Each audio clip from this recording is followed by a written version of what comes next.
కూటమి ప్రభుత్వం ఏర్పడగానే మహిళల సంక్షేమానికి పెద్దపీట వేస్తాం.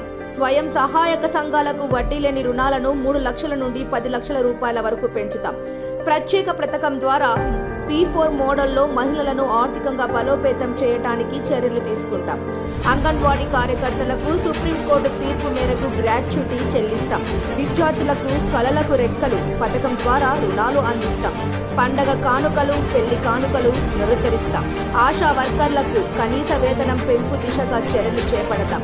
ఉద్యోగాలు చేసే మహిళలకు హాస్టల్ వసతి కల్పిస్తాం. 19 సంవత్సరాల నుండి 59 సంవత్సరాల వరకు వయసు కలిగిన ప్రతి మహిళకు ప్రతి నెలకు 1500 రూపాయలు ఇస్తాం.